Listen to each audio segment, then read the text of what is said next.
JEE, KEAM, central യൂണിവേഴ്സിറ്റികളുടെ പരീക്ഷകൾ, NEET exam, IMU CET exam, ഇങ്ങനെ തുടങ്ങിയിട്ട് ഒരുപാട് പരീക്ഷകളിൽ ഗോയിങ് ബാച്ചിൽ തന്നെ നല്ല റാങ്ക് വാങ്ങി നല്ലൊരു പ്രീമിയർ ഇൻസ്റ്റിറ്റ്യൂട്ടിലേക്ക് അഡ്മിഷൻ എടുക്കാൻ കാത്തു നിൽക്കുന്ന കുട്ടികളാണ് ഇവരെല്ലാവരും. ഈ ഒരു ഓഡിയൻസിനെ പരിചയപ്പെടുത്തുകയാണെങ്കിൽ എക്സാം ബൈ ഫൗണ്ടേഷനിലെ 9-10 ക്ലാസ്സുകളിലെ ഏറ്റവും മിടുക്കന്മാരായിട്ടുള്ള കുട്ടികളും അവരുടെ പാരൻസുമാണ്. 6000-ലധികം കുട്ടികൾ നമ്മുടെ എക്സാം ബൈ ഫൗണ്ടേഷനിൽ ഈ വർഷം പഠിക്കുന്നുണ്ട്. 6000 കുട്ടികളിൽ നിന്ന് 60-ലധികം കുട്ടികളെ മാത്രമാണ്, 60-70 കുട്ടികളെയാണ് നമ്മൾ സോർട്ട് ചെയ്ത് സെലക്ട് ചെയ്ത് ഈ ഒരു പ്രോഗ്രാമിലേക്ക് ഇൻവൈറ്റ് ചെയ്തിട്ടുള്ളത്. അപ്പോൾ തന്നെ ഈ ഒരു പാരൻസിന്റെ, ഈ കുട്ടികളുടെ ഒരു സ്പെഷ്യാലിറ്റി നിങ്ങൾക്ക് എല്ലാവർക്കും മനസ്സിലായിട്ടുണ്ടാവും. അപ്പൊ ഇവരെ ഒന്ന് ഇവരെ ഇൻസ്പയർ ചെയ്യാൻ ഈ ജേണിലൂടെ കടന്നു പോയിട്ടുള്ള, നമ്മുടെ ഫൗണ്ടേഷൻ കോഴ്സ് കഴിഞ്ഞിട്ടുള്ള ഈ ടോപ്പേഴ്സ് തന്നെയാണ് എന്നുള്ള ഉത്തമ ബോധ്യത്തിലാണ് ഇവരുടെ ഒരു പാനൽ ഡിസ്കഷൻ നമ്മൾ സെറ്റ് ചെയ്തിട്ടുള്ളത്. സോ എല്ലാവരെയും ഈ പാനൽ ഡിസ്കഷനിലേക്ക് വെൽക്കം ചെയ്യാണ്. എല്ലാവരോടും ചെറിയ ചെറിയ കുറച്ച് ക്വസ്റ്റ്യൻസ് മാത്രമാണ് ചോദിക്കുന്നത്.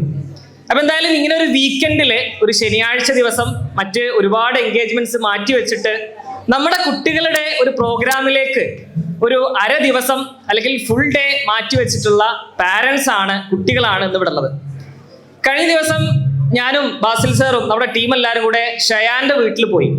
ഷയാനെ നമ്മുടെ 2022 മുതൽ 24 വരെ അല്ലെ ഫൗണ്ടേഷൻ ബാച്ചിലുണ്ടായിരുന്നു. ഈ വർഷത്തെ നീറ്റില് 650 മാർക്ക് വാങ്ങി, 720-ൽ 650 മാർക്ക് വാങ്ങി 1401 ആണ് ഓൾ ഇന്ത്യ റാങ്ക്. ഒരു big round of applause please.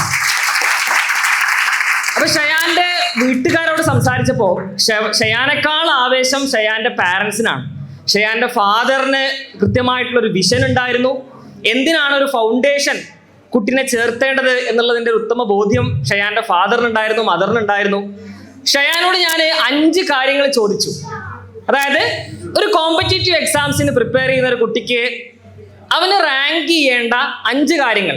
Example പറയുകയാണെങ്കിൽ മോക്ക് ടെസ്റ്റിനാണോ പ്രാധാന്യം കൊടുക്കേണ്ടത്, അതല്ല നല്ലൊരു ലേണിംഗ് അറ്റ്മോസ്ഫിയർ ആണോ, അതല്ല എന്നും ഡെയിലി റൊട്ടീൻ കീപ്പ് ചെയ്ത് പോവാന്നാണോ, അല്ല ഒരു പാരന്റ് സപ്പോർട്ടാണോ, ഇങ്ങനെ 5 കാര്യങ്ങൾ ചോദിച്ചപ്പോൾ ഷയാൻ ആദ്യം റാങ്ക് ചെയ്തത് പാരന്റ് സപ്പോർട്ട് എന്നുള്ളതാണ്.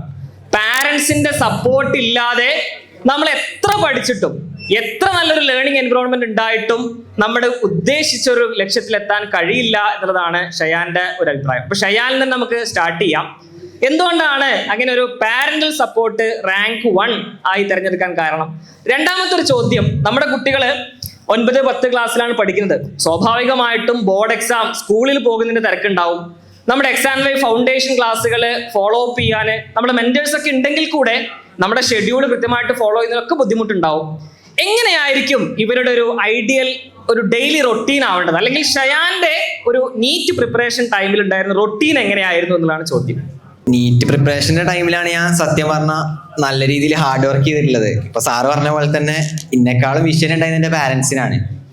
എന്നെ ഫൗണ്ടേഷന് ചേർത്തപ്പോഴൊക്കെ അവര് പറഞ്ഞോണ്ട് മാത്രമാണ് ഞാൻ എന്തെങ്കിലും പഠിച്ചിട്ടുണ്ടെങ്കിൽ പഠിച്ചിട്ടുള്ളത്. അല്ലാതെ ഞാനായിട്ട് തോന്നിയിട്ട് ഒരുപാട് പഠിച്ചിട്ടൊന്നുമില്ല. ഞാനൊരു +1 +2ന്റെ ടൈമിലാണ് എനിക്ക് തന്നെ സത്യം പറഞ്ഞ ഒരു പഠിക്കണം എന്നുള്ളൊരു തോന്നൽ വന്നത്. അതുവരെ വീട്ടിലാകുമ്പോൾ പാരൻസ് ഇങ്ങനെ പറയണോണ്ട് ഞാൻ പഠിക്കലായിരുന്നു. ഇപ്പോൾ ഈ ഫൗണ്ടേഷൻ്റെ ടൈമിലാണെങ്കിൽ തന്നെ എന്നെ പാരൻസ് ഫോഴ്സ് ചെയ്താൽ സത്യം പറഞ്ഞാൽ പഠിക്കാൻ വേണ്ടി. കാരണം അങ്ങനെ ഒരു സ്ട്രെസ് എടുപ്പിച്ചിട്ടില്ല, പക്ഷെ എന്നാലും എന്നോട് പഠിക്കാൻ എന്നെ അത്യാവശ്യം ഉപദേശിച്ചിരുന്നു. ഞാൻ അതുകൊണ്ട് പഠിച്ചതാണ്. പിന്നെ +1 +2ന്റെ ടൈമിൽ എന്ന് പറഞ്ഞാൽ ഡെയിലി ഹോസ്റ്റലിലായിരുന്നു. നല്ലൊരു സിസ്റ്റം ഉണ്ടായിരുന്നു, ലക്കിലി നല്ലൊരു സിസ്റ്റം ഉണ്ടായിരുന്നു പഠിക്കാനുള്ള. ഇപ്പോൾ ഡെയിലി റൊട്ടീൻ പറയുകയാണെങ്കിൽ രാവിലെ, ഞാനൊരു മോർണിംഗ് പേഴ്സൺ ആണ്. എനിക്ക് ഒരു നൈറ്റ് ഒരുപാട് നേരം ഇരുന്ന് ഉറക്കം വരും. അതുകൊണ്ട് ഞാൻ രാവിലെ കുറച്ച് നേരത്തെ നീക്കുമായിരുന്നു. ഒരു 5 o'clock നീക്കും. പിന്നെ ഒരു 7:30 വരെ പഠിക്കും. അതിനുശേഷം ഫുഡ് കഴിച്ച് പിന്നെ ഒരു 8 to 12:30 വീണ്ടും പഠിക്കും. അത് കഴിഞ്ഞ് ഫുഡ് വേണ്ടേ, പിന്നെ അത് കഴിഞ്ഞ് വൈകുന്നേരം വരെ പഠിക്കും. പിന്നെ ചായ കുടിക്കും. പിന്നെ കുറച്ച് നേരം ചെറിയൊരു ബ്രേക്ക് എടുത്തിരുന്നു. ആ ഒരു ടൈമിൽ നല്ല ഹെക്റ്റിക് അല്ല, നല്ല ഒരുപാടൊന്നും കംപ്ലീറ്റ് ചെയ്യാൻ അല്ലെങ്കിൽ ചെറിയ രീതിയിലൊരു ബ്രേക്കൊക്കെ എടുത്തിരുന്നു ആ ഒരു ടൈമിൽ. പിന്നെ കുറച്ച് ഫ്രണ്ട്സിനോടൊക്കെ ഒന്ന് സംസാരിക്കാനുള്ള ടൈം ആയിക്കൊണ്ടാണ് ഒരു മഗ്‌രിബ് വരെയുള്ള ടൈം കണ്ടിരുന്നത്. അതിനുശേഷം നിസ്കാരം കഴിഞ്ഞ് പിന്നെ പഠിച്ചൊരു 8 o'clock വരെ പഠിക്കും. പിന്നെ ഫുഡ് കഴിച്ച് പിന്നെ ഒരു നൈറ്റ് ഒരു 10:30 ഒരു ബയോളജി കുറച്ചുകൂടി നീറ്റ് ആയിരുന്നല്ലോ, അപ്പോൾ ബയോളജി കുറച്ചുകൂടി എക്സസ് ഉണ്ടെങ്കിൽ ഒരു 11:30 വരെ പോയിരുന്നു. അതാണ് ഡെയിലി റൊട്ടീൻ എന്ന് പറയുകയാണെങ്കിൽ. ഇതേപോലെ തന്നെയാണ് 2 വർഷം പോയത്. 2 വർഷം ഇതിലൊരു 1 മണിക്കൂർ അങ്ങോട്ടോ ഇങ്ങോട്ടോ എന്നല്ലാതെ അതിൻ്റെ അപ്പുറത്തേക്ക് ഒരു മാറ്റമൊന്നും 2 വർഷം ഞാൻ കൊണ്ടുവന്നിട്ടില്ല. അതുപോലെ തന്നെ കൺസിസ്റ്റന്റ് ആയി കൊണ്ടുപോവാം. അപ്പൊ കൺസിസ്റ്റൻസി ആണ് കീ അല്ലേ? അപ്പൊ ഡെയിലി ആ ഒരു കൺസിസ്റ്റന്റ് ആയിട്ട് പഠിക്കുക. ഇപ്പോ ഷയാൻ ഒരു മോർണിംഗ് പേഴ്സൺ ആയിരുന്നു എന്ന് പറഞ്ഞു, ചില കുട്ടികൾ നൈറ്റ് പേഴ്സൺ ആയിരിക്കാം അല്ലെ? അപ്പൊ നിങ്ങളുടേതായിട്ടുള്ള ഒരു ഷെഡ്യൂൾ കീപ്പ് ചെയ്യുക, അത് കൺസിസ്റ്റന്റ് ആയിട്ട് ഫോളോ ചെയ്യുക എന്നുള്ളത് തന്നെയാണ് നമ്മുടെ ഷയാന്റെ ഒരു മന്ത്ര, വിജയ മന്ത്ര നമുക്ക് വേണമെങ്കിൽ കൺക്ലൂഡ് ചെയ്യാം. Okay, thank you Shayan. അടുത്തത് ഈ JEE കീം മറ്റ് എക്സാമുകളുടെ ഒക്കെ കൂട്ടത്തിൽ നമ്മുടെ ഒരു RMO മാത്തമാറ്റിക്കൽ ഒളിമ്പ്യാഡിൽ വിജയിയായിട്ടുള്ള പൂജ മോഹന് ഇരിക്കുന്നുണ്ട്. Pooja Mohan actually Kerala and Lakshadweep regional mathematical olympiad എന്ന് പറഞ്ഞാൽ IOQM-ന്റെ സെക്കൻഡ് റൗണ്ടാണ്. IOQM എക്സാം ക്വാളിഫൈ ചെയ്ത കുട്ടികൾക്ക് എഴുതാവുന്ന 2ാമത്തെ പരീക്ഷയാണ് റീജിയണൽ മാത്തമാറ്റിക്കൽ ഒളിമ്പ്യാഡ്. അതും ക്വാളിഫൈ ചെയ്തു മാത്രമല്ല, കേരള ആൻഡ് ലക്ഷദ്വീപ് റീജിയണിൽ റാങ്ക് 1 കരസ്ഥമാക്കിയിട്ടുള്ള എക്സാം ബൈ ജെയിലെ മിടുക്കിയാണ് പൂജ മോഹൻ. പൂജ മോഹനുള്ള ചോദ്യം എന്താന്ന് വെച്ചാല്, ഓൺലൈനിലാണ് നമ്മൾ പഠിക്കുന്നത് അല്ലെ? JEE ക്ലാസ്സുകൾ ഓൺലൈനാണ്. ഒരു സെൽഫ് ലേണിംഗ് പാറ്റേണിലൂടെ എങ്ങനെയാണ് RMO പോലെയുള്ള അത്രയും ടഫസ്റ്റ് ആയിട്ടുള്ള ഒളിമ്പ്യാഡ് ക്രാക്ക് ചെയ്തത് എന്നുള്ളതാണ് ഒന്നാമത്തെ ചോദ്യം. രണ്ടാമത്തത്, ഒളിമ്പ്യാഡ് എക്സാം എന്നുള്ളത് മറ്റ് എക്സാമുകളെ കമ്പയർ ചെയ്യുമ്പോൾ കുറച്ചുകൂടി ഒരു ഇൻഡിപെൻഡന്റ് തിങ്കിങ് വേണ്ട ഒരു എക്സാം ആണല്ലോ. അപ്പൊ ഇതെങ്ങനെയാണ്, ഇതിന്റെ ഒരു പ്രിപ്പറേഷൻ സ്റ്റൈൽ എങ്ങനെയായിരുന്നു? നമ്മുടെ കുട്ടികൾ എല്ലാവരും സെപ്റ്റംബർ 6-ാം തീയതി IOQM എഴുതാൻ പോവാണ്. ഇവർക്ക് എന്ത് ഗൈഡൻസ് ആണ് കൊടുക്കാനുള്ളത്? ഈ IOQM RMO പോലുള്ള എക്സാമുകളിലൊക്കെ ടൈം കിട്ടിയില്ല എന്നുള്ളൊരു പ്രശ്നം നമുക്ക് വരില്ല. നമുക്ക് മെയിൻലി വരിക ആ ക്വസ്റ്റ്യൻ മനസ്സിലാക്കി അതിനെങ്ങനെയാണോ വേണ്ടത് അതിനനുസരിച്ച് ചിന്തിച്ച് ഉത്തരം കണ്ടുപിടിക്കുക എന്നുള്ളതാണ്. അപ്പം ആ തിങ്കിങ് പ്രോസസ്സിനാണ് ഈ എക്സാമുകളിലൊക്കെ ഇമ്പോർട്ടൻസ്. അപ്പം അത് നമുക്ക് ക്രാക്ക് ചെയ്യാൻ പറ്റണമെന്നുണ്ടെങ്കിൽ നമ്മൾ കുറേ PYQs ചെയ്തിട്ടുണ്ടാവണം. ആ മോഡൽ ക്വസ്റ്റ്യൻസിലൂടെ നമ്മൾ പലതവണ കടന്നു പോയിട്ടുണ്ടാവണം. അപ്പോൾ ഞാൻ ചെയ്തിരുന്നത് PYQs തന്നെയായിരുന്നു. PYQs ഇത് ടൈമിൻ്റെ ഒരു ഇമ്പോർട്ടൻസ് ഇവിടെ കുറവാണ്. അതുകൊണ്ട് നമുക്ക് മാക്സിമം എഫേർട്ട് ഇട്ട് മാക്സിമം പോസിബിലിറ്റീസിലൂടെ ആ PYQs വർക്ക്ഔട്ട് ചെയ്ത് നോക്കുക, അങ്ങനെ സൊല്യൂഷൻ കണ്ടുപിടിക്കാൻ ശ്രമിക്കുക. ആ തരത്തിലാണ് ഞാൻ ചെയ്തിട്ടുണ്ടായിരുന്നത്. അത് കഴിഞ്ഞ് കിട്ടിയില്ല എന്നുണ്ടെങ്കിൽ സൊല്യൂഷൻസ് റെഫർ ചെയ്യുക, നമുക്ക് മനസ്സിലാവുന്നത് വരെ റെഫർ ചെയ്യുക. ആ തരത്തിലാണ് ഞാൻ തിങ്കിങ് പ്രോസസ്സിൻ്റെ കാര്യത്തിൽ അങ്ങനെയാണ് ഞാൻ ചെയ്തിട്ടുണ്ടായിരുന്നത്. ആ പാറ്റേൺ നമുക്ക് മനസ്സിലാക്കി കഴിഞ്ഞാൽ പിന്നെ ഓക്കെയാണ്. അങ്ങനെയാണ് ഞാൻ ചെയ്തിട്ടുണ്ടായിരുന്നത്. ഈ മാത്ത് ഒളിമ്പ്യാഡിന് സ്പെഷ്യൽ ആയിട്ട് എന്തെങ്കിലും റെഫറൻസ് ഗൈഡുകളൊക്കെ ഫോളോ ചെയ്തിരുന്നു, അല്ലെങ്കിൽ എങ്ങനെയാണ് ഇതിനൊരു പ്രോബ്ലംസ് ഒക്കെ ഈ ഒരു പാറ്റേൺ മനസ്സിലാക്കിയത്? ഞാൻ PYQs ചെയ്തിട്ട് തന്നെയാണ് എനിക്ക് പാറ്റേൺ മനസ്സിലായത്. അല്ലാതെ ഗൈഡൊന്നും ചെയ്യാനുള്ള സമയം എനിക്ക് ഉണ്ടായിട്ടില്ല. ഈ JEEയുടെ കൂടെ കൊണ്ടുപോകുന്നതുകൊണ്ട് ഈ എക്സാം വേയിൽ മിഷൻ ഒളിമ്പ്യാഡിൻ്റെ ചാനലിൽ വരുന്ന പ്രോബ്ലം സോൾവിങ് സെഷൻസ് ആണ് ഞാൻ യൂസ് ചെയ്തിട്ടുണ്ടായിരുന്നത്. ക്വസ്റ്റ്യൻസ് അതിൽ തന്നെ ക്വസ്റ്റ്യൻസ് എടുക്കും, അവിടെ പോസ്റ്റ് ചെയ്ത് വെച്ചിട്ട് ഒരു 10-40-45 മിനിറ്റോളം ഞാൻ ആ ക്വസ്റ്റ്യൻ്റെ മേലെ ഇരിക്കും. RMOയുടെ ക്വസ്റ്റ്യൻസ് ഇരിക്കും. അതിനുശേഷം നമ്മൾ പല പോസിബിലിറ്റീസ് എഴുതി നോക്കും. എന്നിട്ടും കിട്ടിയില്ല എന്നുള്ളൊരവസ്ഥ വരുമ്പോൾ ഞാൻ സൊല്യൂഷൻസ് നോക്കും. അത് മനസ്സിലാവുന്നത് അതിൽ എന്തെങ്കിലും ടേംസ് മനസ്സിലാവാത്തുണ്ടെങ്കിൽ അത് അപ്പം തന്നെ സെർച്ച് ചെയ്ത് അതെന്താണെന്ന് കണ്ടുപിടിക്കും. അങ്ങനെ ഓൾമോസ്റ്റ് A to Z ആ വീഡിയോയിൽ പറയുന്ന എല്ലാ കാര്യങ്ങളും മനസ്സിലാക്കി അങ്ങനെയാണ് ഞാൻ ചെയ്തിട്ടുണ്ടായിരുന്നത്. യെസ്, അപ്പോൾ IOQM എക്സാം സെപ്റ്റംബർ 6-നാണ്. നമ്മുടെ ഒരുപാട് കുട്ടികൾ IOQM രജിസ്റ്റർ ചെയ്തിട്ടില്ല എന്നുള്ളത് നമ്മുടെ മെന്റേഴ്സ് കംപ്ലൈന്റ് പറഞ്ഞിരുന്നു. രജിസ്റ്റർ ചെയ്തിട്ടുള്ള കുട്ടികൾ പാരൻസ് ഒന്ന് കൈവെക്കുമോ? കുറവാണ്. നമ്മളെ സൂപ്പർ ബാച്ചിലുള്ള കുട്ടികൾ പോലും IOQM രജിസ്ട്രേഷൻ കംപ്ലീറ്റ് ചെയ്യാത്തവരുണ്ട്. അപ്പൊ ഇന്ന് തന്നെ പോയിട്ട് IOQM രജിസ്ട്രേഷൻ കംപ്ലീറ്റ് ചെയ്യണം. 1-2 കുട്ടികൾ എന്നോട് പറഞ്ഞത്, കഴിഞ്ഞ വർഷങ്ങളിലൊക്കെ ക്വസ്റ്റ്യൻ പേപ്പർ എടുത്ത് നോക്കിയപ്പോൾ ഭയങ്കര ടഫാണ്, എന്നെ കൊണ്ട് കഴിയുമെന്ന് തോന്നുന്നില്ല എന്ന് പറഞ്ഞു. കിട്ടിയോ കിട്ടിയില്ല എന്നുള്ളതല്ല, നമ്മുടെ കുട്ടികൾ ഇപ്രാവശ്യത്തെ IOQM നിർബന്ധമായിട്ടും അറ്റൻഡ് ചെയ്യണം എന്നുള്ളത് ഇവിടെയുള്ള പാരൻസ് എല്ലാവരും ഒന്ന് ശ്രദ്ധിക്കാട്ടോ. ഓക്കെ, താങ്ക് യു പൂജ. അടുത്തതായിട്ട് ഷാക്കിറിലേക്കാണ് ചോദ്യം. ഷാക്കിർ ഇപ്രാവശ്യം +2-ന്റെ കൂടെ തന്നെ JEE മെയിൻസിൽ 98.31%, കീമില് 200-ാമത്തെ റാങ്ക്, IMU CET-യിൽ 59-ാമത്തെ റാങ്ക്, ഇങ്ങനെ ഒരുപാട് എക്സാമുകൾ ക്രാക്ക് ചെയ്തിട്ടുള്ള ഒരാളാണ്. ഈ JEE എക്സാമും കീം എക്സാമും രണ്ടിന്റെയും പാറ്റേൺ നോക്കുമ്പോൾ ഇപ്പൊ കീമില് JEE പോലെയല്ല കുറച്ചധികം എത്രത്തോളം ക്വസ്റ്റ്യൻസ് അറ്റൻഡ് ചെയ്യുന്നു, കറക്റ്റ് ചെയ്യുന്നു. ഒരു നമ്പർ ഗെയിം ആണല്ലോ ആക്ച്വലി. ഒരു ടൈം മാനേജ്മെന്റ് രണ്ടിലും വ്യത്യസ്തമായിരിക്കും. ഇപ്പൊ ഇത്തരത്തിലുള്ള ഒരുപാട് എക്സാമുകൾ എഴുതുമ്പോഴും അതിന്റെ പാറ്റേൺ മനസ്സിലാക്കി ആ ഉത്തരങ്ങളിലേക്ക് എത്താനുള്ള ഒരു ടൈം മാനേജ്മെന്റ് സ്കില്ല് പലപ്പോഴും നമ്മുടെ കുട്ടികൾക്കൊക്കെ സ്ട്രഗിൾ ചെയ്യുന്ന ഒരു ഏരിയ അതാണ്. അതെങ്ങനെയായിരിക്കും അക്വയർ ചെയ്യാൻ പറ്റുക എന്നുള്ളതാണ് ചോദ്യം. ജെയും കീമും മാത്രമല്ല, എല്ലാ എക്സാമിനും ടൈം മാനേജ്മെന്റ് വളരെ ഇമ്പോർട്ടൻ്റ് ആണ്. കീമിന്റെ ഒരു പ്രശ്നം എന്താ വെച്ചാൽ കീമിൽ 150 ക്വസ്റ്റ്യനും ജെയ് മെയിൻസിൽ 75 ക്വസ്റ്റ്യനാണുള്ളത്. അപ്പം ജെയ്ക്ക് നല്ല ടഫ് ക്വസ്റ്റ്യൻ ആണ്, കീമിൽ ഈസി ക്വസ്റ്റ്യൻ ആണ്. അപ്പോൾ ഇതിൽ ടൈം മാനേജ്മെന്റിന്റെ ഒരു വലിയൊരു സ്ട്രാറ്റജി ഒന്നും ഞാൻ യൂസ് ചെയ്തിട്ടില്ല. നമ്മൾ രണ്ടിലും കോൺസെപ്റ്റ് നല്ലോണം അറിയണം. രണ്ടിലും ടൈം നമുക്ക് പെട്ടെന്ന് കാൽക്കുലേഷൻ സ്പീഡൊക്കെ നമുക്ക് 2 എക്സാമിനും വേണം.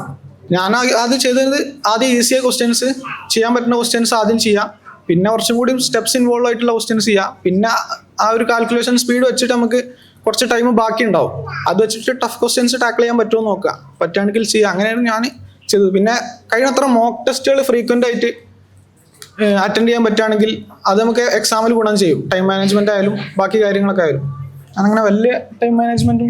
Okay, thank you. അപ്പൊ പൂജ പറഞ്ഞതിലും ഷാക്കിർ പറഞ്ഞതിലും ഒക്കെ കോമൺ ആയിട്ടുള്ള എലമെന്റ് മാക്സിമം എക്സാമുകൾ എഴുതുക, ക്വസ്റ്റ്യൻസ് അറ്റൻഡ് ചെയ്യുക എന്നുള്ളതാണ്. ഇപ്പൊ നമ്മൾ സ്ഥിരം പറയുന്ന ഒരു സംഗതി ഉണ്ട്, ഒരു പല്ലവി ഉണ്ട്, practice practice practice practice makes perfect എന്നുള്ളത്. അപ്പൊ കുട്ടികളോടൊക്കെ പറയാനുള്ള സംഗതി തന്നെയാണ്, നമ്മൾ മാത്സ് ആയാലും മറ്റ് സബ്ജക്ട്സ് ആണെങ്കിലും പരമാവധി ക്വസ്റ്റ്യൻസ് നമ്മൾ പ്രാക്ടീസ് ചെയ്ത് നോക്കാം. പൂജ പറഞ്ഞു ക്വസ്റ്റ്യൻ എടുക്കും, അത് നമ്മൾ ആദ്യം സോൾവ് ചെയ്യാൻ ശ്രമിക്കും, കിട്ടിയിട്ടില്ലെങ്കിൽ മാത്രം നമ്മൾ അതിന്റെ സൊല്യൂഷൻ നോക്കും. ആ രൂപത്തിൽ മാത്രമേ നമ്മൾ ക്വസ്റ്റ്യൻസ് റെഫർ ചെയ്യാൻ പറ്റുള്ളൂ. പ്രത്യേകിച്ച് മാത്സ് നമ്മൾ ചെയ്ത് നോക്കണം. ചെയ്ത് നോക്കാതെ പെട്ടെന്ന് തന്നെ ഉത്തരം നോക്കിക്കഴിഞ്ഞാൽ നമുക്ക് അവിടെ ഒരു പ്രാക്ടീസിങ് ടെൻഡൻസി കുറയും. ഇപ്പൊ മോക്ക് ടെസ്റ്റിന്റെ കാര്യം പറഞ്ഞപ്പോൾ നദീറിലേക്ക് പോവാം. നദീറിന് ജെയ് മെയിനില് 98.83% കിട്ടി, ജെയ് അഡ്വാൻസറില് 20,907 റാങ്ക് കിട്ടി, കീമില് 405ാമത്തെ റാങ്ക് കിട്ടി. മോക്ക് ടെസ്റ്റുകൾ എത്രമാത്രം നദീറിന് യൂസ്ഫുൾ ആയിട്ടുണ്ട് എന്നുള്ളതാണ് ചോദ്യം. അല്ലെങ്കിൽ മോക്ക് ടെസ്റ്റുകളുടെ ഒരു ഇമ്പോർട്ടൻസ് ആണ്. എല്ലാ കോമ്പറ്റേറ്റീവ് എക്സാം ആസ്പിറൻസും പറയുന്ന ഒരു കീ ഫാക്ടർ മോക്ക് ടെസ്റ്റുകൾ അറ്റൻഡ് ചെയ്യുക എന്നുള്ളത് തന്നെയാണ്. രണ്ടാമത്തെ ചോദ്യം ഫിസിക്സ്, കെമിസ്ട്രി, മാത്സ്, ഇതിൽ ഏറ്റവും ടഫസ്റ്റ് ആയിട്ട് തോന്നിയിട്ടുള്ള സബ്ജക്ട് ഏതാണ്, അത് എങ്ങനെയാണ് ഓവർകം ചെയ്തത് എന്നുള്ളതാണ് ചോദ്യം. മോക്ക് ടെസ്റ്റ് ഒരുപാട് എഴുതും വേണം. അതേപോലെ തന്നെ മോക്ക് ടെസ്റ്റ് എഴുതുമ്പോൾ തന്നെ ഈ അനാലിസിസ് ചെയ്യണം. ഇപ്പോൾ ഒരു മിസ്റ്റേക്ക് ഇപ്പോൾ ഒരു മോക്ക് ടെസ്റ്റിൽ എടുത്തിയാൽ അതേ മിസ്റ്റേക്ക് അടുത്ത മോക്ക് ടെസ്റ്റിൽ നടത്തിയിട്ട് കാര്യമില്ല. നമ്മൾ കൃത്യമായിട്ട് അനാലിസിസ് ചെയ്യുക, നമ്മൾ എവിടെ തെറ്റിയതെന്ന് മനസ്സിലാക്കുക, ആ കൺസെപ്റ്റ് ക്ലിയർ ആയിട്ട് പഠിക്കുക, അതിൽ നല്ല രീതിയിൽ ക്വസ്റ്റ്യൻസ് ചെയ്യുക. പിന്നെ എനിക്കിപ്പോൾ ടഫായിട്ട് തോന്നിയത് ഓർഗാനിക് കെമിസ്ട്രിയാണ്. ഓർഗാനിക് കെമിസ്ട്രി നല്ല ഹാർഡ് വർക്ക് ചെയ്യണം, അതായത് നല്ല ബൈ ഹാർട്ട് ചെയ്യേണ്ട ഭാഗമാണ്. അത് ഒരുപാട് തവണ റിവൈസ് ചെയ്യുക. അത് റിവൈസ് ചെയ്ത് കുറേ നേരം പിന്നീട് അത് എളുപ്പമായിട്ട് മാറും ചെയ്യും. അത് തന്നെ എക്സാമിൽ കുറച്ച് സമയം കൊണ്ട് തന്നെ ഓർഗാനിക് കെമിസ്ട്രിയിലെ ക്വസ്റ്റ്യൻസ് ഒക്കെ ചെയ്ത് തീർക്കാനും കഴിയും. യെസ്, അപ്പോ നദീർ പറഞ്ഞ പോലെ തന്നെ നമ്മൾ ഏത് പോർഷൻ ആണ്, ടോപ്പിക് ആണ്, സബ്ജക്റ്റ് ആണ് ടഫ് എന്ന് കണ്ടുപിടിച്ച് അതിന് കുറച്ച് അധികം സമയം സ്പെൻഡ് ചെയ്യേണ്ടി വരും, റിവൈസ് ചെയ്യേണ്ടി വരും, അതിന് കൂടുതൽ സമയം നമ്മൾ സ്പെൻഡ് ചെയ്യേണ്ടി വരും. അപ്പൊ ഇതാണ് ഒരു മോക്ക് ടെസ്റ്റ് അറ്റൻഡ് ചെയ്യുന്നതിലൂടെയും പ്രാക്ടീസ് ചെയ്യുന്നതിലൂടെ നമുക്ക് കിട്ടുന്ന ഇൻസൈറ്റ്സ്. അപ്പൊ അതിൽ കൂടുതൽ സമയം സ്പെൻഡ് ചെയ്യുക എന്നുള്ളത് തന്നെയാണ്. മിസ്ബാഹിലേക്ക് പോവുകയാണെങ്കിൽ ജെയ് മെയിനിൽ 98.01%, ജെയ് അഡ്വാൻസറിൽ 20,328 റാങ്ക് ഉണ്ട്, കീമിൽ 485 റാങ്ക് ഉണ്ട്. ഇങ്ങനെ കുറെ റാങ്കും പെർസെന്റേജൊക്കെ പറയുമ്പോൾ കുട്ടികൾ ശ്രദ്ധിക്കട്ടോ, ഈ 98% എന്നൊക്കെ പറയുമ്പോൾ 10,000-കണക്കിന് കുട്ടികൾ എഴുതുന്ന ഒരു പരീക്ഷയിലാണ്, ലക്ഷക്കണക്കിന് കുട്ടികൾ എഴുതുന്ന ഒരു പരീക്ഷയിലാണ് ഈ പറയുന്ന ഒരു പെർസെന്റൈലും റാങ്കും ഒക്കെ കുട്ടികൾ കരസ്ഥമാക്കുന്നത്. അപ്പോൾ ഒരിക്കൽ കൂടെ നമ്മളെ 8 വിജയികൾക്കും ഒരു ക്ലാപ്സ് കൊടുക്കുക. ഇസ്ബാഹിനോടുള്ള ചോദ്യം ഇതാണ്, നമ്മുടെ കുട്ടികളും സ്കൂളിൽ പോകുന്നുണ്ട്, ബോർഡ് എക്സാം ഫോക്കസ് ചെയ്യേണ്ട ഒരു പണി അവർക്കുണ്ട്, നമ്മുടെ കോമ്പറ്റേറ്റീവ് എക്സാംസിന് ഫോക്കസ് ചെയ്യേണ്ട ഒരു ദൗത്യം അവർക്കുണ്ട്, ഫൗണ്ടേഷൻ ഷെഡ്യൂളൊക്കെ കൃത്യമായിട്ട് ഫോളോ അപ്പ് ചെയ്യുന്ന കുട്ടികളാണ്. സ്വാഭാവികമായിട്ടും ബേൺ ഔട്ട് എന്നുള്ളത് നമ്മുടെ കുട്ടികൾ സ്ഥിരം പറയുന്ന ഒരു കംപ്ലൈന്റ് ആണ്. പാരന്റ്സിനും എക്സ്പീരിയൻസ് ഉണ്ടാവും. മതിയായി പഠിച്ച് കുഴങ്ങി, സമയം കിട്ടുന്നില്ല, സ്കൂൾ വിട്ട് വന്ന് നമ്മുടെ ഷെഡ്യൂളൊന്നും ഫോളോ ചെയ്യാൻ സമയം കിട്ടുന്നില്ല എന്ന് പറയുന്ന ഒരുപാട് പരാതി. പലപ്പോഴും ഈ പഠനത്തിന്റെ ഇടക്ക് പ്രിപ്പറേഷൻ ടൈമിൽ ബേൺ ഔട്ട് ആയി പോവാറുണ്ടോ? ഉണ്ടെങ്കിൽ അത് എങ്ങനെയാണ് ഓവർകം ചെയ്യുക? ഒരു ടൈം മാനേജ്മെന്റ് എന്നുള്ളത് തന്നെയാണ് പലരും പറയുന്ന ഒരു പരാതി. ബേൺ ഔട്ട് ആവുന്നത് നമുക്ക് എങ്ങനെ ഒഴിവാക്കാം എന്നുള്ളതാണ് ചോദ്യം. എല്ലാവരെ പോലെ ഞാനും കുറെ ബേൺ ഔട്ട് ആയിട്ടുണ്ട്. പൊതുവെ ഞാൻ 3 കാര്യങ്ങളാണ് ശ്രദ്ധിക്കാറ്. ഫസ്റ്റ് എന്നൊരു പ്രോപ്പർ നാപ്പ് എടുക്കണം, പവർ നാപ്പ് എടുക്കുക. അപ്പോൾ നമ്മൾ കുറേ കൺസെപ്റ്റ്സും കാര്യങ്ങളൊക്കെ പഠിക്കുമ്പോൾ എന്തായാലും ബേൺ ഔട്ട് ആകുമ്പോൾ ഒരു 20 മിനിറ്റ്സ് ഒറ്റ പവർ നാപ്പ് എടുക്കുക. സെക്കൻഡ് ചെയ്യാറ് ഞാൻ ചെറിയ ഫിസിക്കൽ ആക്ടിവിറ്റീസ് ചെയ്യാം. എൻ്റെ കേസിൽ പൊതുവെ നമ്മളെല്ലാവരും ഓൺലൈൻ ആയതുകൊണ്ട് നമ്മളെ ബ്രദേഴ്സൊക്കെ വീട്ടിലുണ്ടാവുമല്ലോ. അപ്പോൾ എൻ്റെ ബ്രദേഴ്സിൻ്റെ കൂടെ ഞാൻ എൻ്റെ വീട്ടിൽ ടേബിൾ ടെന്നീസ് ഉണ്ടായിരുന്നു. അപ്പോൾ ഞാൻ ടേബിൾ ടെന്നീസ് കളിക്കും. അതൊരു 5 മിനിറ്റ് 10 മിനിറ്റ് കളിക്കുമ്പോൾ തന്നെ നമുക്ക് പിന്നെ പഠനത്തിലേക്ക് പോകാനുള്ളൊരു എനർജി കിട്ടും. തേർഡായിട്ടുള്ളത് അല്ലെങ്കിൽ ഏറ്റവും നല്ലത് തന്നെ പറഞ്ഞത് നമ്മൾ പഠിക്കുന്ന ടോപ്പിക്ക് മാറ്റിയിട്ട് അടുത്ത ടോപ്പിക്കിലേക്ക് പോകാം. അതാവുമ്പോൾ ഈ നമ്മളൊരു ടോപ്പിക്ക് നമ്മൾ സ്റ്റക്ക് ആകുമ്പോഴാണ് പൊതുവെ ഈ ബേൺ ഔട്ട് വരല്. അപ്പോൾ ടോപ്പിക്ക് ഷിഫ്റ്റ് ചെയ്താൽ ബേൺ ഔട്ട് മാറി കിട്ടും. Okay, thank you. പിന്നെ ഹൗനയിലേക്കാണ് ചോദ്യം വരുന്നത്. ഹൗന നേരത്തെ പറഞ്ഞു ഒരു സെൻട്രൽ യൂണിവേഴ്സിറ്റി എക്സാം ക്രാക്ക് ചെയ്തിരിക്കുകയാണ്. അലിഗഡ് മുസ്ലിം യൂണിവേഴ്സിറ്റിയുടെ എഞ്ചിനീയറിംഗ് ക്യാമ്പസിലേക്കുള്ള അഡ്മിഷൻ ഉറപ്പിച്ചു കഴിഞ്ഞു. JEE മെയിനിൽ 95.98% കരസ്ഥമാക്കിയിട്ടുണ്ട്. സ്വാഭാവികമായിട്ടും കുട്ടികൾക്ക് എക്സാം ഡേയുടെ അന്നൊരു സ്ട്രെസ് ഉണ്ടാവും. എത്രയൊക്കെ പഠിച്ചു പോയാലും എത്ര റിവിഷൻ കഴിഞ്ഞാലും എക്സാം ഡേ വരുമ്പോൾ മോർണിംഗ് മുതൽ അല്ലെങ്കിൽ എക്സാം ഹാളിൽ എത്തിയത് മുതൽ കുട്ടികൾക്കൊരു വെപ്രാളാണ്, സ്ട്രെസ്സാണ്. ഇതെങ്ങനെയാണ് മാനേജ് ചെയ്യുക എന്നുള്ളതാണ് ഒരു ചോദ്യം. പിന്നെ സെൻട്രൽ യൂണിവേഴ്സിറ്റിയുടെ എക്സാം അറ്റൻഡ് ചെയ്യുക അല്ലെങ്കിൽ ഒരു അലിഗഡിൽ പോയിട്ട് പഠിക്കാനുള്ള ഒരു ചിന്ത വരാനുള്ള കാരണം എന്താണ്? ഒരു കൗതുകം കൊണ്ട് ചോദിക്കുകയാണ്. എക്സാം ഡേയിലെ സ്ട്രെസ് മാനേജ് ചെയ്യാൻ എന്നെ പേഴ്സണലി ഹെൽപ്പ് ചെയ്തത് 2 കാര്യങ്ങളാണ്. അത് ഒന്നാമതായത് ഇവിടെ നേരത്തെ പറഞ്ഞ പോലെ തന്നെ ഫ്രീക്വൻ്റ് ആയിട്ട് മോക്ക് ടെസ്റ്റ് അറ്റൻഡ് ചെയ്യുക എന്നുള്ളതാണ്. മോക്ക് ടെസ്റ്റ് എന്ന് പറയുമ്പോൾ ഇപ്പോൾ JEE മെയിൻസ് എന്ന് പറയുന്നത് ഒരു 3 hour എക്സാം ആണ്.